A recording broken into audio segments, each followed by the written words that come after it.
want you to see this. Allow me to be your eyes. Freaks of the Vine, a controversial podcast answering tough questions regarding issues of the day from a practical biblical world view.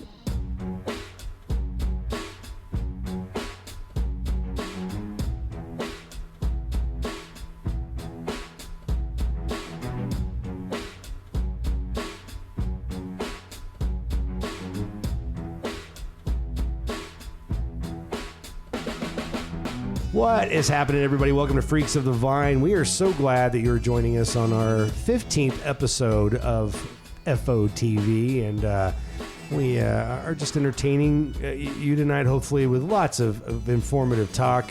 There'll be a humor, and obviously the best part of this is we bring a defense of the gospel message of Jesus Christ. So if you've never listened to Freaks of the Vine before, we are glad that you are tonight. Go back and listen to any of the previous episodes that we have run, and we would welcome you to do that. Tonight, with me, my name is Patrick, are my esteemed, awesome co-host, Mr. Zach. What's up?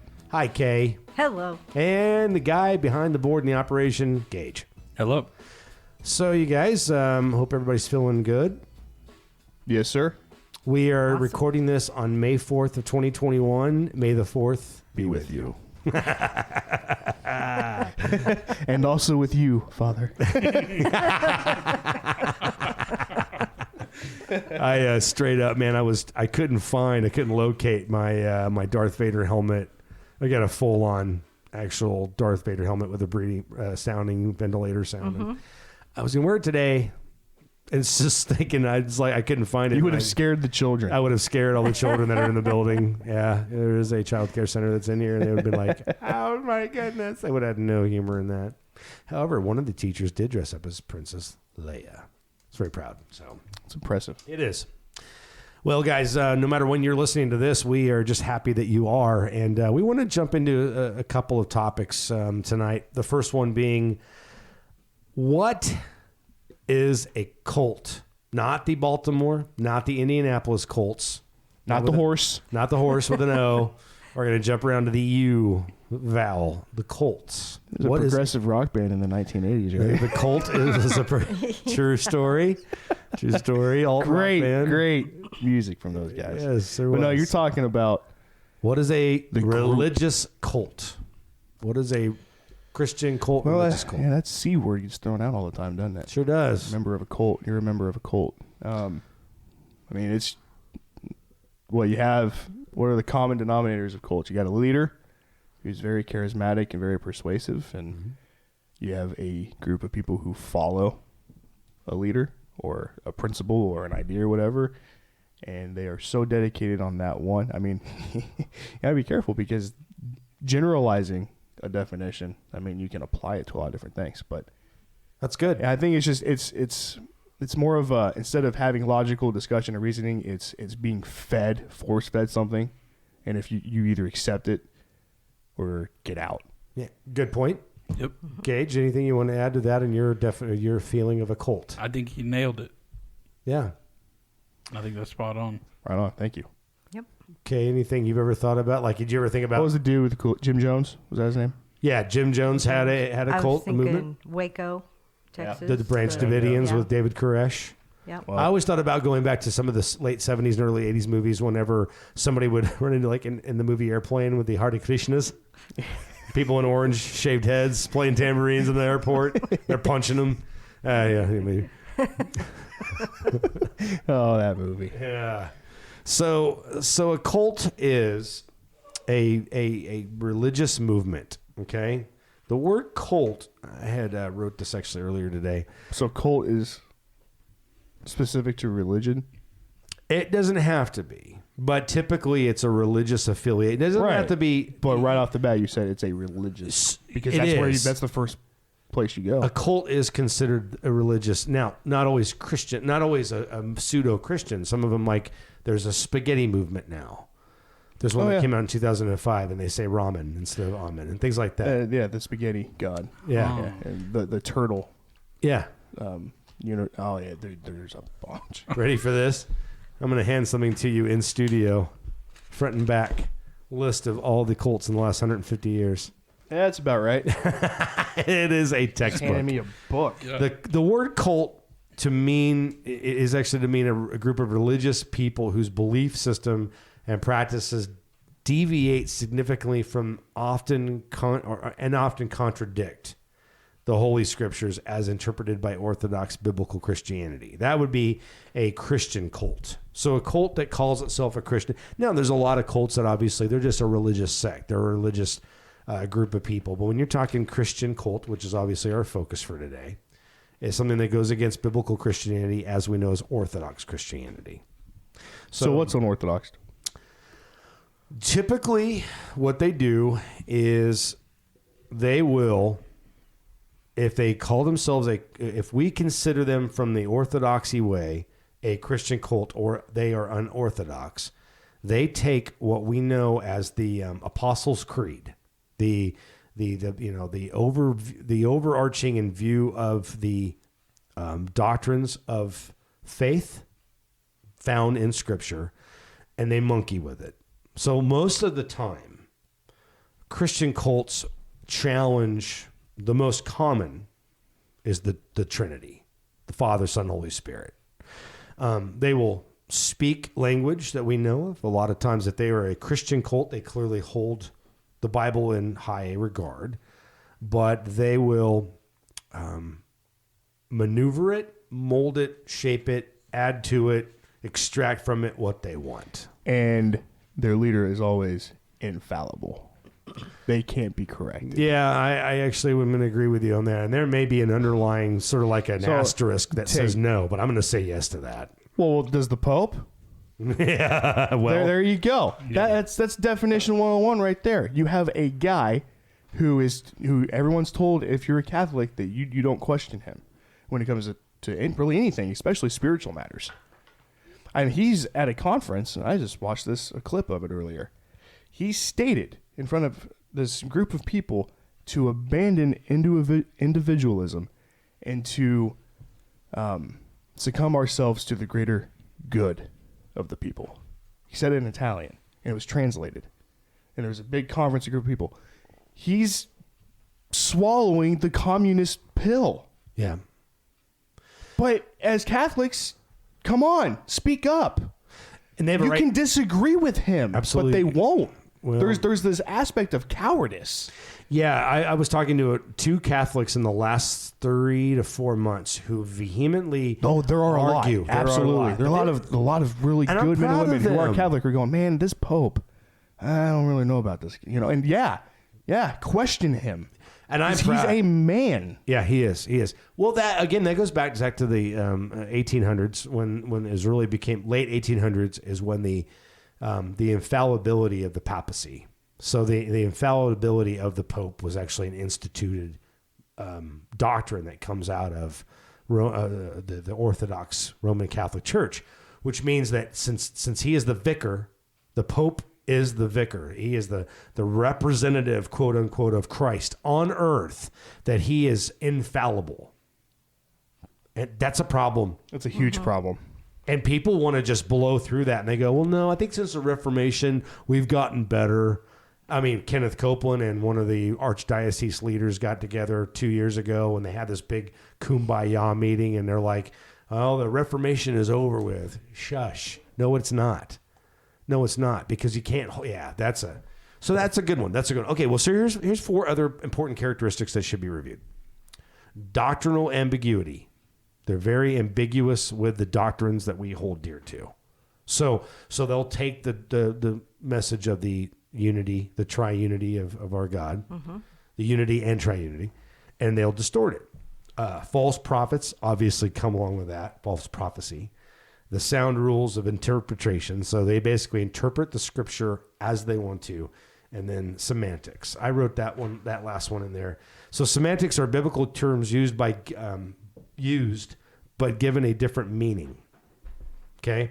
So to be aware of this definition or redefinition of terms is essential if one is to understand how, let's say, the Latter-day Saints. That is so funny. I'm just reading that as you say it. Really? In this group of papers that you gave me. Yeah, you're in a textbook and you just There's happen to 30 land on the papers here, LDS. and I just happen to be flipping through, and I'm reading Latter-day Saint as you speak it. That's hilarious. I once upon a time when I was a kid, I really thought it was Learning Disability Saints, by the way. So there's that. The LDS Learning disability That's saints? what I thought it was when I was a kid. Oh, wow. The Latter-day Saints. Learning Disability Saints, they differ strongly from biblical Christianity.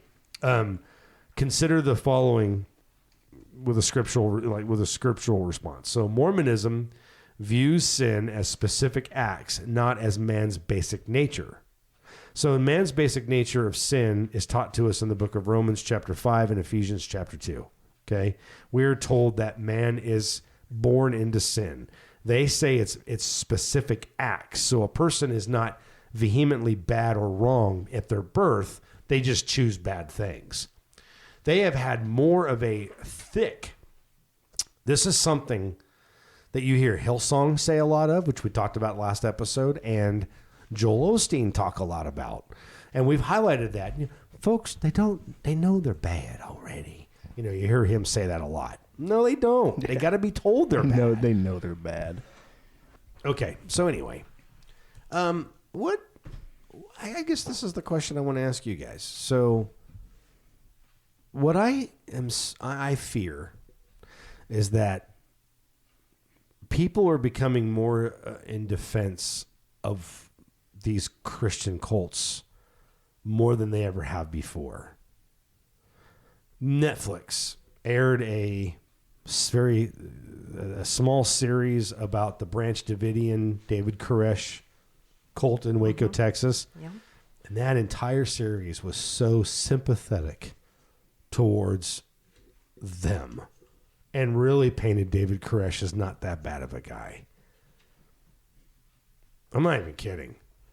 And it was sad because I'm like, the dude took guys' wives as he wanted to. Mm-hmm. He impregnated many. He called himself a Christ.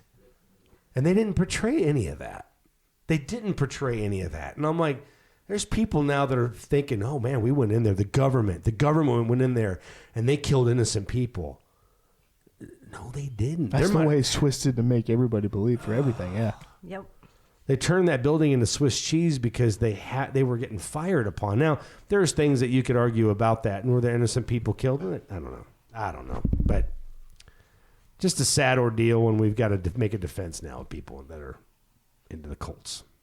So, but they start and people congregate to that, and I think it's just because a lot of people are just lost and they're looking for something and they get sucked right into that and everything else, and it's like you can't get out of it once you're into it, or it's hard to get out of it once you're into it. It's like Scientology. I mean, to me, I look at Scientology once you're in there, and you got to pay a price while you're there, and then if you get out, then you're banned forever.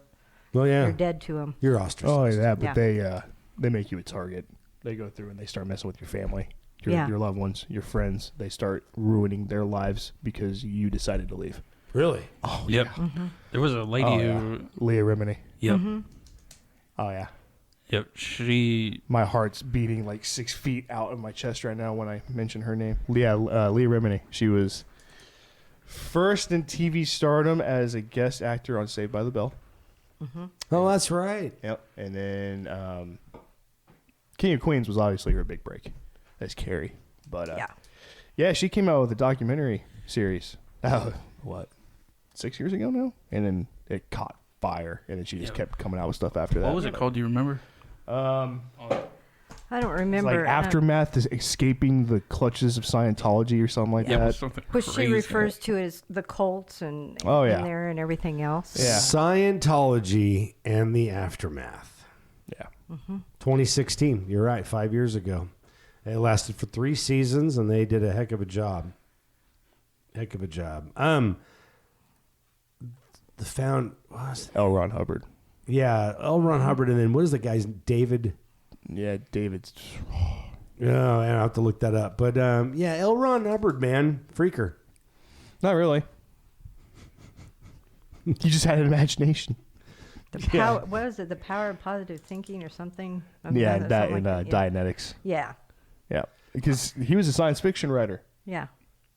That's how he was making his living. That's how he's making his bread. And then sci-fi brain got him to think that he knew the clues of the universe, so he starts devising this story, and then now look at him. Yeah, look how many people are in that. I was able to drive by their quote-unquote church when we were in Clearwater, Florida. Oh, my gosh. This thing, you just, like, your mouth literally just drops open. That's your instant, like, that's your natural reaction. You're just like, oh, wow. And it's massive. It's made out of marble, gold, like sterling silver to accent. It's perfectly manicured. It's just beautiful. And this is the Church of Scientology. And it's, yeah. Well, Lafayette Ronald Hubbard was an American author and science fiction and fantasy story writer who founded the Church of Scientology in 1950. That's 1950 is when he had authored Dianetics. Yeah. I remember being a high school teenager in the 80s, and everybody at that point would get home from school. If you didn't go directly to work, you go home and you flipped on MTV. That's what everybody did. And one of the things that I remember getting home and flipping it on, they would always advertise Dianetics by L. Ron Hubbard on so many commercial breaks. And I remember always thinking, that's weird that they're now Dianetics by L. Ron Hubbard. Get your copy today at Kmart or whatever. And and who knew that this was a cultish book? But I remember being intrigued because I thought, what is Dianetics? I don't know. It's just amazing. It's hard to talk about Scientology and not dedicate an entire episode to it. Because there's so much to it. Well, and I cracked open the proverbial can of worms by bringing up the word cult. But I guess I'm really wanted to focus on the fact is we can dive into particular cults anytime we want to do this. But tonight, I guess I just wanted to just see what your guys' take was first on what a cult is. And I guess, Scientology denies all the main points of Christianity, of Christendom. But Jehovah's Witnesses don't.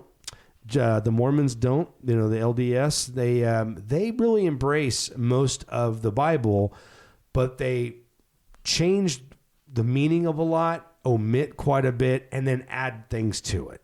They have the Book of Mormon, right? And then the Jehovah's Witnesses have actually added a lot themselves. They don't let people read on their own. They have specific readers that read to you. So these are factions of what a Christian cult is. And people get offended at when you bring it up. They're like, well, they're still Christian. They still proclaim Christ as your Savior. So let me ask you guys, how do you respond to somebody who says that? No, they're not. Yeah, no, they're not. Yeah. That's pretty much it. I mean, I know you try to open up there, but no. Okay, so I'm gonna play advocate here. Well, why wouldn't they be? I mean, that's the question that people present to us all the time, right? Yep. And I think the answer would be perverting the gospel. I mean, you can't pick and choose what you like and don't like out of the Bible. Walter White. Walter White. What you been watching lately? Breaking Bad. Let me pull up something for you guys. Heisenberg. I want to ask you something. Islam. Okay. It said Nation of Islam. Nation Is that of the Islam. same thing? Mm-hmm. Okay. Just making sure. Yeah, the way it's funny because I took a sociology class as a senior in high school. I was burned out. Like a spring semester, I'm ready to get out. Take the sociology class, and I learned so much because I had, that first day he's like, "What's the difference between a Hindu and a Buddhist?" And we were like, "Well, one of them's got the dot in their forehead, right?" And everyone starts laughing. He's like, "Oh, this is why we're doing this, right?" You remember that show, Super Size Me? Yep. With Morgan Spurlock. Oh, yeah. It was the 30 Days at McDonald's. Same exact concept that Morgan produced. It was called 30 Days, and it was a series about taking a person from a completely different background of another person, and them living with them for 30 days as they would. So one of the episodes was a white American Christian man who lived 30 days with an entire Muslim family, and just to see how it went. And it was really it was very graceful, very gracious. It was really cool. It was just to see camaraderie of human beings different backgrounds, not holding against one another. Yeah. Him sharing what he believed, them sharing what Different they believed, whatever. cultures, Yeah, yeah. you know, it was great. Yeah. But then you go on and you hit college and people go, okay, well, why is your God better than his God? What makes your God different than the Muslim God? Sure. And you have to feel that because you've got friends or whatever that Yep. are of that background, and you don't want to tick them off. Zach, you have people who go through 4 years of college, 3 years of seminary, and still, when they're faced with a Jehovah's Witness apologist, will get twisted into a pretzel and not be able to respond. This happens all the time. Yeah. So you're right. And then when you're thinking of a young man in college, when you go, how can you defend that? Oh yeah, world religion's a class. There's a class called world religion. You know, Christianity's duped in the same exact category as Muslims, as Buddhists, as, you know, this, that, and the other. It's crazy because instead of, if you ask people, well, how do you know that God hates homosexuals, or God hates you, or God hates what? Have you actually read the Bible? Well, yeah, I've read enough to know. No. Have you actually sat down and without any presuppositions attached while you go in to read it? Is it based on what mom and dad said? Is it based on what a pretty cool article you listened on NPR and it just sounded good because the guy delivered it? Like, yeah, man, Christianity is bogus. You know, like, what is the driving force behind you that makes you so convinced that the Christian God isn't real? 99% of the time, it has nothing to do with them actually doing their own individual research. It's all based on influence. So you Absolutely. go and you do your research and you read that the Christian God he's a consuming fire. He's going to destroy you, but he gives you the chance to this gracious love before that. And then you go and you read on the Muslim, the Quran. Yep. And it's death to all who oppose Allah. You know, slaughter the infidels, which is whoever doesn't believe in the Muslim God. There's a huge difference in what's being taught. And the thing about the Quran is that those statements that are made are hidden in there. They are there. They're prevalent there. And they're very, very direct. For instance, if you're reading something about the Old Testament, about God's judgment, you know, you could extract one or two verses and say the same thing. But the thing about the Quran Holy is Bible direct. and the gospel of Jesus Christ is that it's like this beautiful, multi-complex quilt that's just woven in and out with each other. Right. There's cross references. Like, you can go from, okay, well, if he's going to rain down fire, you know, and then it's in see this passage or whatever. Like, there's cross referencing galore. You read something like the Quran and it's like just bullet points. Doom. Well, that's what doom. I just went over this in my class, and that's why I didn't understand. I was a little confused. I've never read the Quran, but do they not have like the Book of John in it? No. Okay. No, they reference. That makes a lot of sense. They have their own. They have the Quran is their own Bible. It references Jesus a lot. It references Moses, Abraham a lot. They are held in high esteem. Jesus, they're held as historical fact. Yep. Jesus is held in historical fact, and he's regarded as a wonderful prophet. Yeah, but not the Son of Messiah. God. Yeah. And I think, let's see. Yeah, he did not raise from the dead. He was protected from the death of crucifixion. Yeah, he's protected. Yeah. From the way he died. No. What exactly are when you're trying? Because in their mindset, Allah wouldn't let that happen if he actually had presence on this planet. He's too powerful to succumb to that type of way. That's what makes it like Muslim is we are the glory. We are the good. Christians are, we are wretch, we are nothing, you are the good. I think now's a good time to bring up a few names of a few people that we have found that make a really good defense of Scripture. You really like Todd Friel from Wretched Radio. Yeah, Wretched Radio. Yeah, he's fantastic. He does a great job engaging people from college campuses. He's very he has this presence where you can it's just like comforting where you can engage him. You know? Like, when he gets confronted with someone who, like, you know, that Muslim girl who confronts him and is like, actually, the Quran doesn't say anything about you. And he's like, actually, ma'am, yes, it does. And he has it in his hip pocket. And he straight up says, he's like, I've actually got it. in my back pocket right now because I knew this would come up. But that's somebody who claims to be a believer in the Quran who never reads it. Right. She would know that. I mean, again, there's beautiful language in the Quran, but then there's direct assaults like that on people who are the infidels or who oppose Allah. Right. And Muhammad. Well, we oppose him because we're saying he's a false It's god. not pray for them. It's slaughter. Yeah. Destroy. And what I was reading or in the class, it was telling us that Muhammad's, I guess, status, it can't be questioned. Never. No, the simple fact of you, say if you drew a picture. Yeah. You know, there's like, no depiction. If you draw a picture of Muhammad, Yep. you are immediately the enemy of the state. Yep. They will seek you out and they will kill you if they can find you. That's why South Park never aired the episode. They had it made. They had it created. Trey Parker and Matt Stone said, I don't care. We're going to make this thing about Muhammad. We've made fun of Jesus Christ. We've made fun of God and everybody else. We're going to make fun of Muhammad. Okay? Like it or not, that's just what they was like, I'll just make fun of it all. Screw it. Burn the world down with me. So they make this episode and making Muhammad, and Comedy Central goes, no, what are you doing? Yeah, I remember reading that. You are not airing this episode. And like, what are you talking about?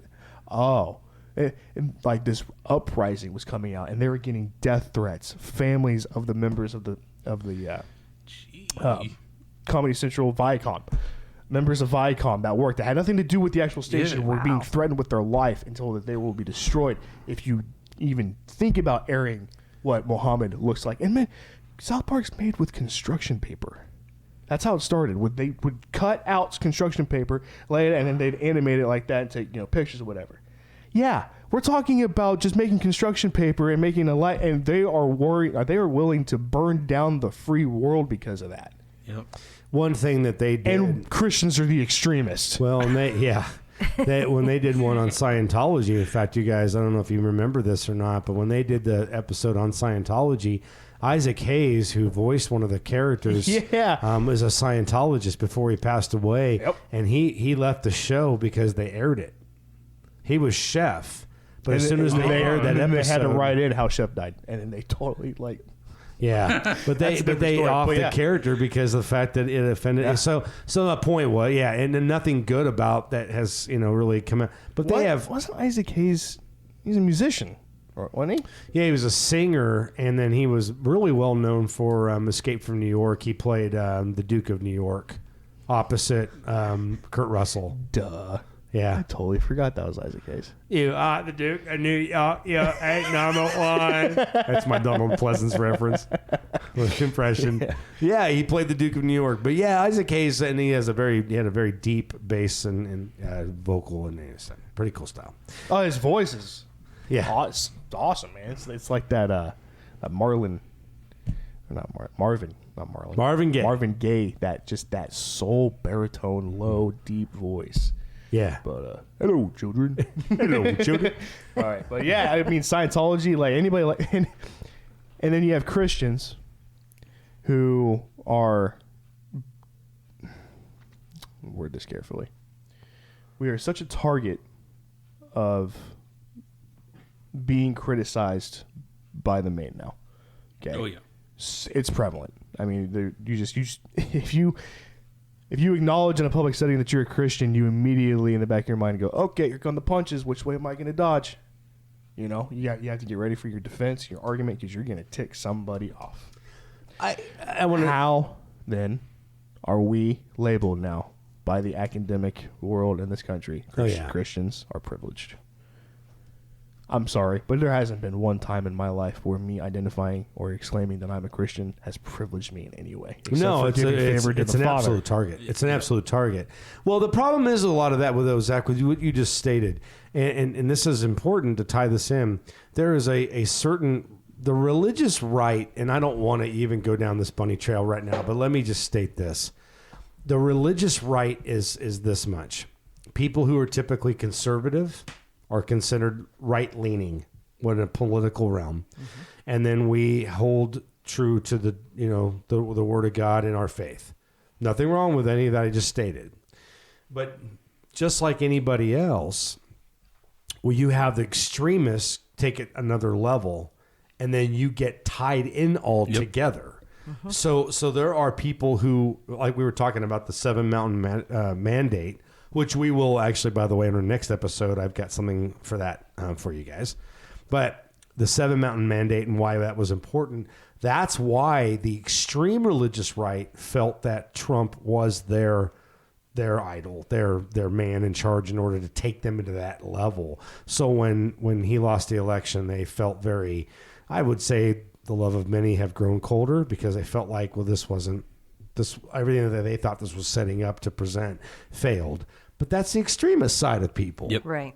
So what Zach was saying is absolutely right. We get really pigeonholed. So because if you are a conservative, or let's say you are a conservative and you voted for Donald Trump because you just supported him over the other candidate, which I completely understand, and you consider yourself a Bible-believing Christian, doesn't put you in the same camp, or shouldn't put you in the same camp with freaker ideologies that come on the same heels. Yeah. And in our class, the question was like, what's a complication when you're sharing the gospel with the spiritually dead, like people who don't know Christ? And I think one of the complications is people have a perceived notion of this is what Christianity is. Sure they do. This extreme, this... Then you're trying to give them the gospel, and they're like, oh, he's a freak. There's something wrong with them. And I think that just complicates the relationship between the person you're talking to. How many times? I've got a perfect example on that. Please Gage. do. There's a really good friend of mine who grew up a lot of years together, and I remember being a kid, and their dad had a friend who was a husband and wife who were a little out there, but they're Christian. Like they pounded that Bible. Immediately, just targets of being made fun of. Right? Like, oh yeah, over there, your Bible, whatever.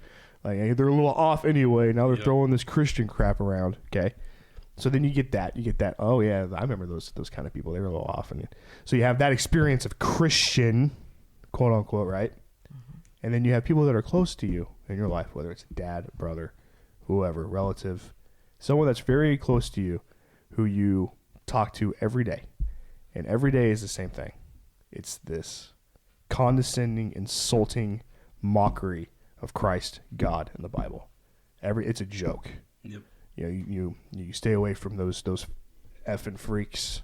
I've heard it all. And then that person is isolated one-on-one. They've got all that. You don't know their background. You don't know they've experienced all that. And then they're isolated one-on-one. And here's you, bubbly Christian, all on fire because your new found faith. And you're trying to, with rosy cheeks on, present this to them. And they want to take your head and slam it against the table. They don't want to hear anything you have to say. How do you deal with that? We can talk about the fellow believer about how they're just struggling in life, and that's a different conversation. When you have a conversation with someone who has a straight up hatred for God, that separates the man from the boys. Oh yeah, big time. And it's not easy. You just have to be honest. You have to be real, because their number one answer is, well, if I can't see it, it's not real. And I just think you're here, you live, and when it's lights out, it's lights out. You don't have a conscience beforehand. You don't have a conscience afterhand. Mm-mm. You have this thing called life. You don't know if you're living for 5 years, for 5 minutes, for 50 years, 100. It doesn't matter. Exactly. You're here for this little glimpse, like billions and trillions of people have before us, and you're gone. This blue marble was spinning before you got here. This blue marble will spin long after you're gone. That's a very, very understandable aspect. Yeah. But then you just have to let divine intervention take place. Oh yeah. You use yourself, plant the seed, and then let the water and the sunshine try to grow it. That's right. Yep. So you're not going to change, the old adage, Rome wasn't built in wasn't built in a day, and it only took several hundred years. But at the same time, in a dicosm of that, you're not going to be able to necessarily change somebody's mindset in one conversation. But you can do a lot of good by planting a good seed. You can give them a different insight. I had a very real, honest couple of them last week with a couple people who did not have any faith background at all. And we just engaged in conversation. And before the conversation was over, they asked me some questions, and I just gave them direct answers. And I'm like, look, but the thing about it, you're comparing like the world religion leaders and all that. I'm like, here's the difference with Jesus Christ, is he's the only one who raised from the dead. And I think that, yeah, you're absolutely right. Yep. John You're Lennox absolutely did a right. great job. Yes, he did. You thought about, think about your thought, and then I'll jump. Well, on. what's, you talk to an unbeliever, atheist, just secular, whatever. They don't have faith.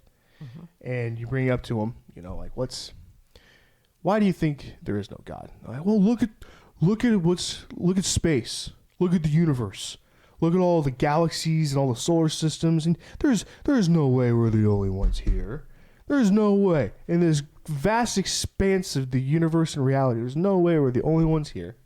And there's no way that some being or some spirit spoken into existence. Seriously, that's a very, very common argument. Yep. Absolutely right. And then here to go with this is I was looking at my car this morning. The front of the church right now has these little fuzzy things. I'll look up what they're called. I don't even know what tree they come off of. Yeah. Okay. But I bet you, when I walked out to my car this morning, they're blowing off now because now the leaves are all coming off. And I'm going to feel like a moron for not knowing what tree this is later when I discover it. But these little fuzzy green stemmy deals laying all over the car. And I get in the car and I start it, and it was a little chilly this morning, so I was letting it warm up for a second. And I leaned up before I hit my wiper blade to brush them all off. And I look at one of these little ones that's stuck right in the middle of the windshield. And I literally thought this.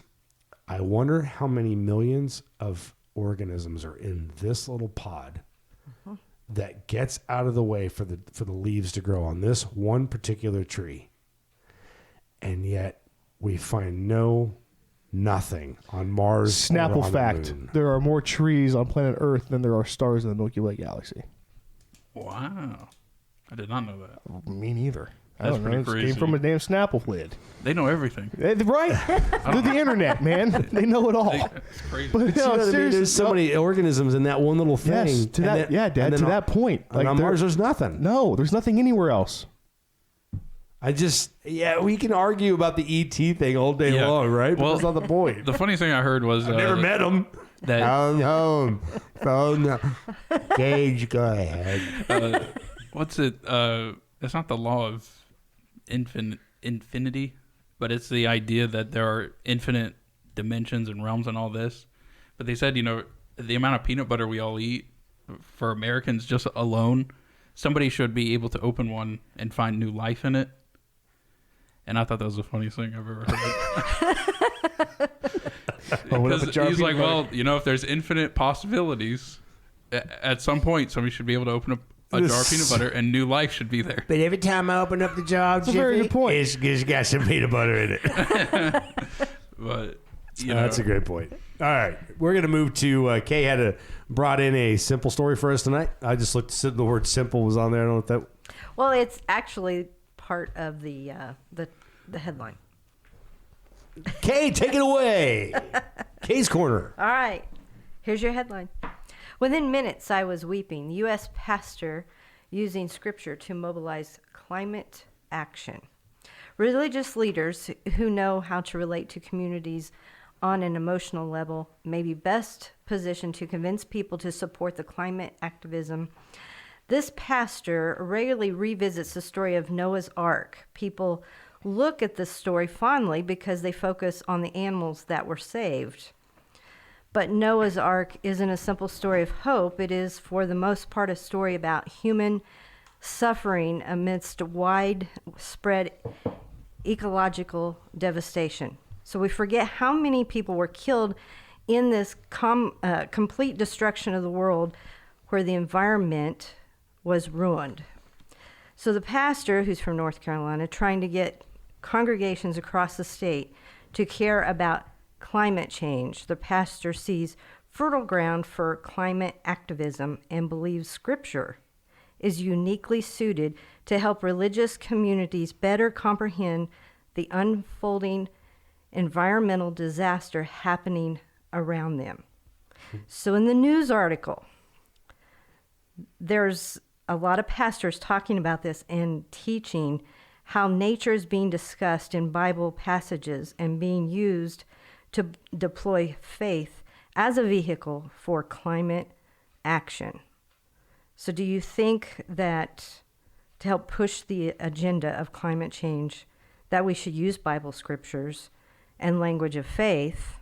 No, the church has been infiltrated by guys like this and this pastor who tries to use the liberal agenda ideology of climate change and put it into the church and make Christians feel it too. This is a total infiltration. This is a wolf in sheep's clothing.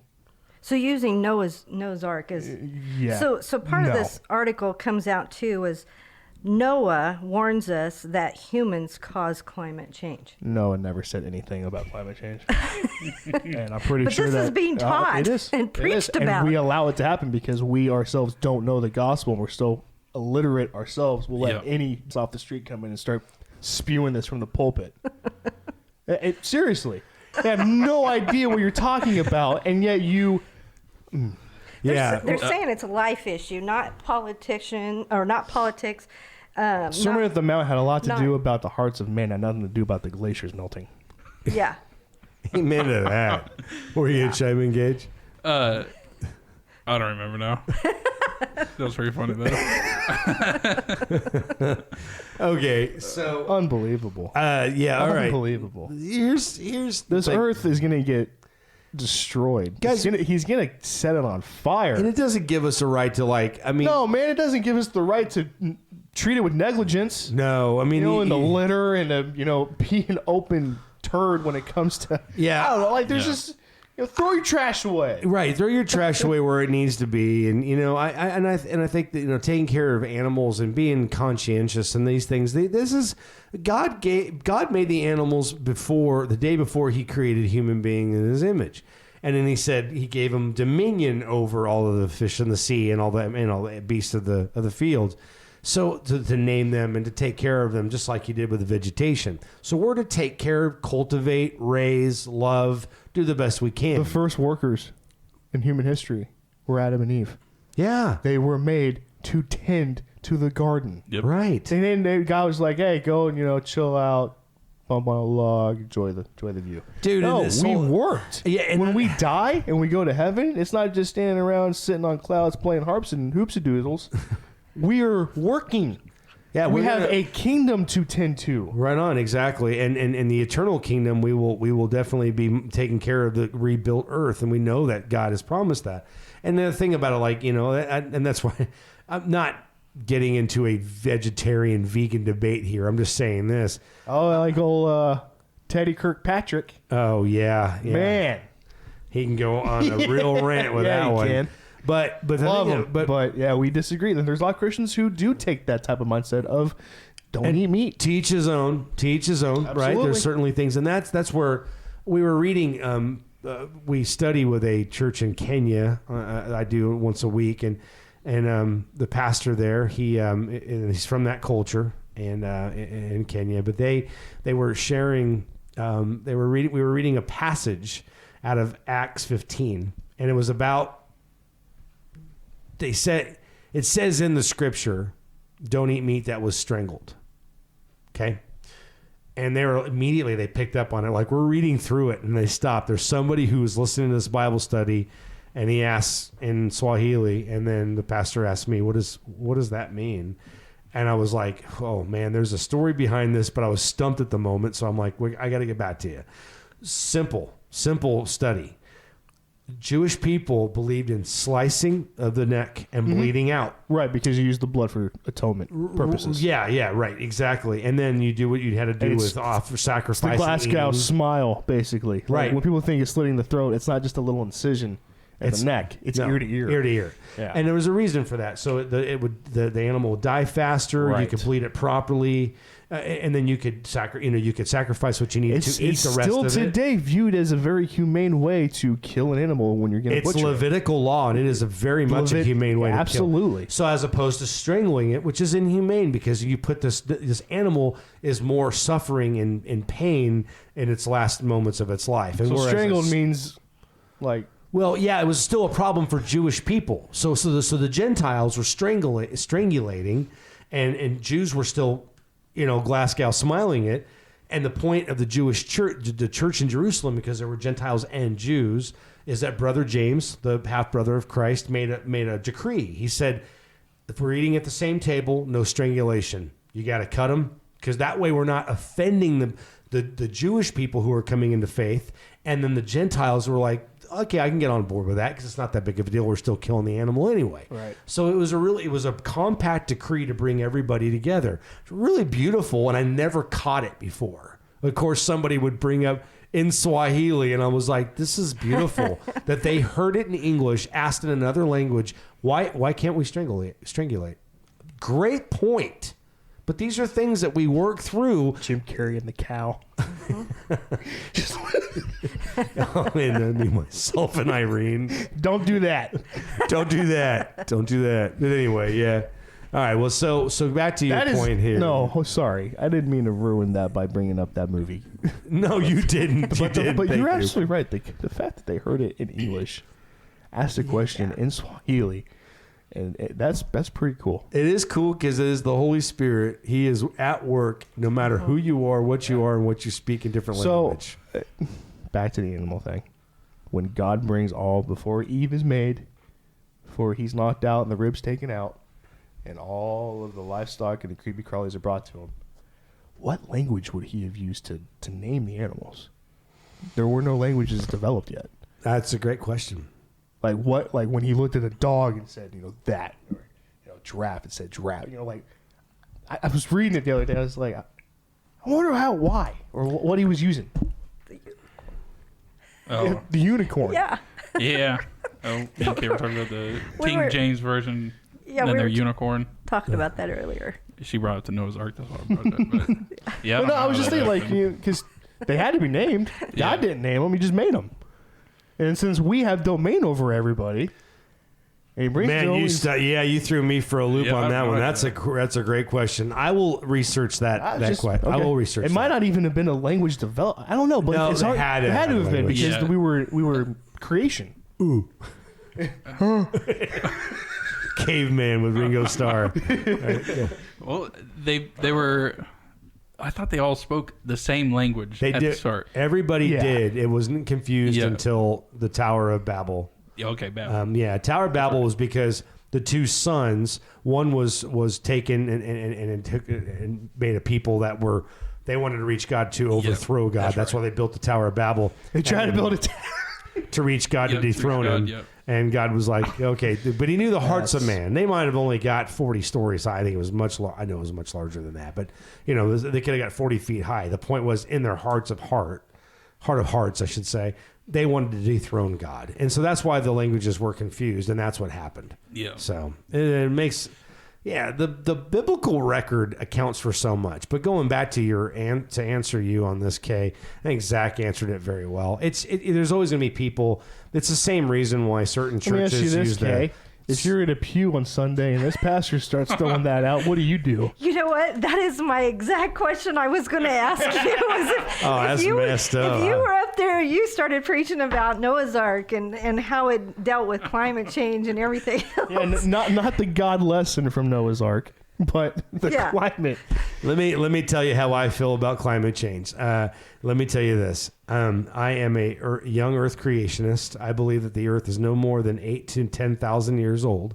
I believe that this has been vehemently proven, especially over the last 30 years, with just hundreds of scientific findings to prove this. Now, I believe without a doubt that the Earth was flooded about 4,400 years ago. And because the water was so vast and so deep that the Arctic Circle, the coldest parts of the world, when the waters begin to rescind and get smaller and shorter, it formed more glacier. What do you get when you pour more water into your freezer? Exactly. You get more ice. Right. So it takes longer for it to do what? Thaw. Mm-hmm. So the larger that the ice cube is, it takes much longer for it to thaw. We're not getting warmer because our water levels worldwide are not decreasing. We are simply thawing from the original flood from 4,400 years ago. And people can argue this, but the more that we discover in bioengineering and all the scientific research that we've been able to come up with, look, you want a source? I'm going to give you a source. Answers in Genesis. And is Genesis history? Go look at Answers in Genesis website and then look up is Genesis history. They have people who are scientists and biologists giving you this fact. Is that on YouTube? You might have to actually buy it from an independent source. You Okay, I do. didn't know. Answers in Genesis is actually the website. Is and then Genesis history is the documentary. movie. Yeah. And they've got lots of different offshoots by that. You can't just watch it once. Yeah. I thought that was on Netflix, though. That may be in that Oh one. yeah. I think it was. I don't remember. There's extended versions because of obviously they didn't just interview the 12 I think it was in that biologists. where he brings up the whole. Well said, by the way, on the whole rescinding of the flood and everything. Yeah, that makes a lot of sense. So that's what I'm going to teach, by the way. So there's your global warming climate change. Yeah, John Lennox was talking about. He's like, okay, there's a physicist, bright mind, beautiful mind scientist who knows the ins and outs of physics. You bring him, he doesn't know. Okay, let's just make this a hypothetical. He doesn't know how you make cake. He has no idea. Okay, so Grandma Tilly makes this bad to the bone 5-layer vanilla chocolate, whatever you want. You set this cake on the table, and the physicist is going to look at that and he goes, okay, well, how the heck was that made? Looks like I better carbon date this thing. So he's going to carbon date, this thing. Those particles have been around for looks like 500 million years. So I mean, this cake's got to be not realizing that it took multiple different components, okay, to make this cake. Now, why do I bring up carbon dating?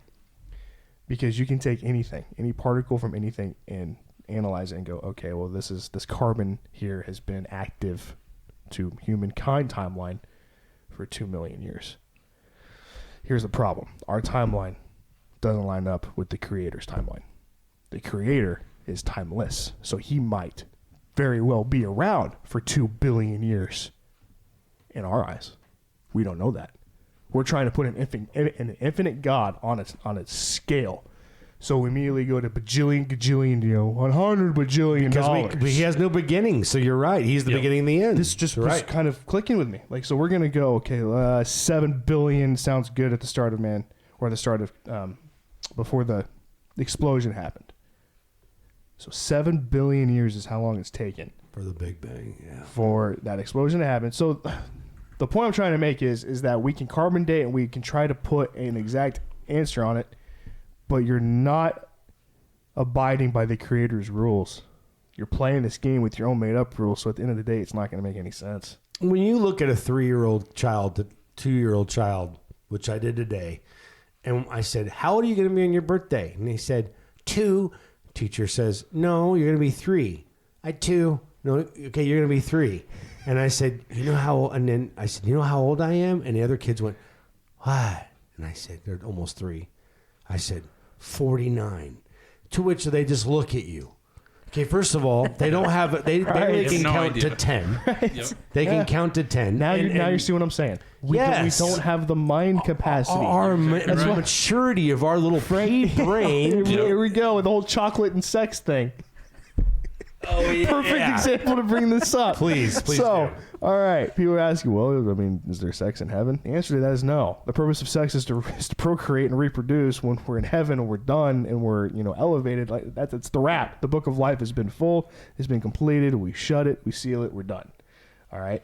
But you're trying to explain to somebody, oh, there's no sex in heaven. Oh, but trying to explain to someone who has a difficult time getting over that concept is the same exact mindset of, a kid hearing the first time about the birds and the bees. And, it's time to have the talk. So dad, mom sits down with them. Is like, okay, this is how it goes, whatever. And sex, and the kid's just like, well, if sex is so awesome, is there going to be chocolate? No, because that's not what you need. You see where the mindset is? The kid doesn't know the purpose of sex. He has no idea, the beauty behind procreation, of why it exists. He just wants to have chocolate because he's associating awesomeness with what he thinks is awesome. Yep. There's a disconnect with the wavelength here, and we cannot sit there and pretend that we know an infinite God. How important is it to go We're back? like a child who doesn't understand sex. That's a great. I mean, do you see what? No, like, that's a great analogy. Frank Right. Turek used that one night, and he's laughing because he's like, "It's been a long night, guys. Come on, give me a break." You know, like because we were like, "Where the heck is this going?" Right. But no, the point is very true.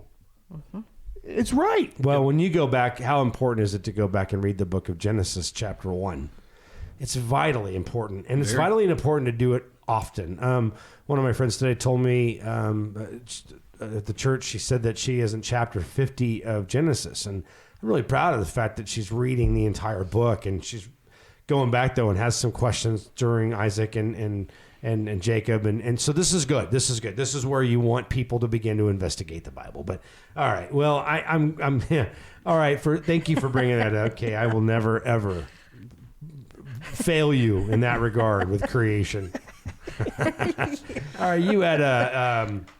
By the way, on that real quick, on the whole climate change. Yeah.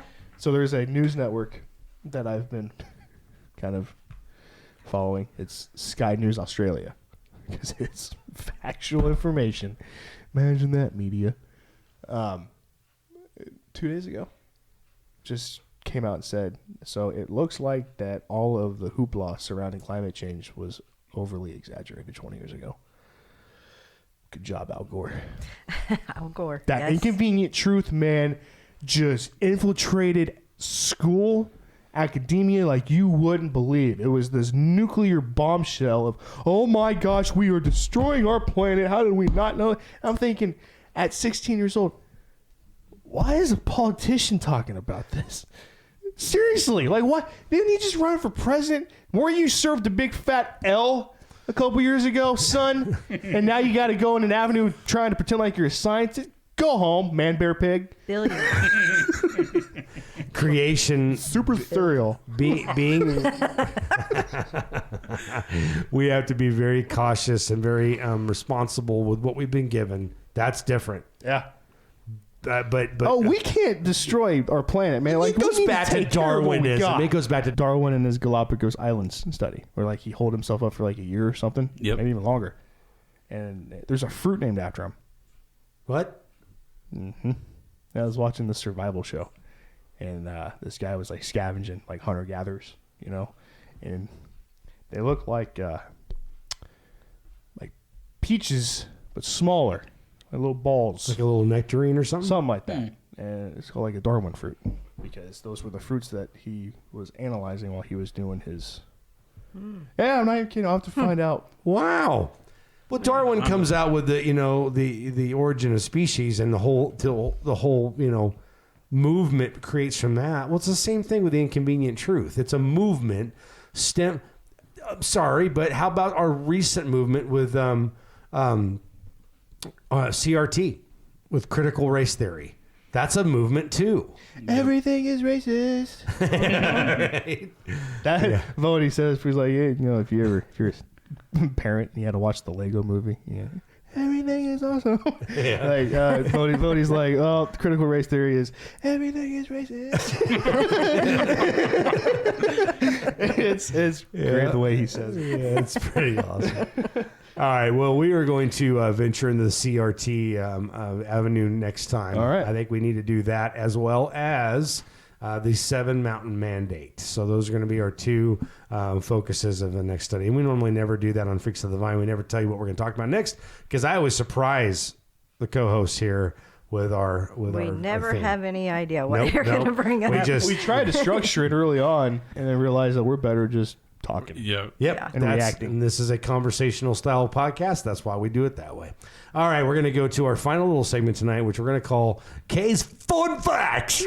Okay, you guys probably know this, but when I read this, I was just like, wow, just flabbergasted. So the mask used by Michael Myers in the original You didn't know Halloween. this? No, in Star Trek. Did you know this? Yeah. It Okay, was so Captain original Kirk. Halloween was actually a Captain Kirk's mask painted white. So I had to look this up on Google, okay? Thanks, Frank Terry. That's how I knew it. It freaked me out. It is. It's exactly the same. And so It's a 'cause Captain Kirk Oh, it sure is. mask that's, like, what's the latex? What's the material that they used?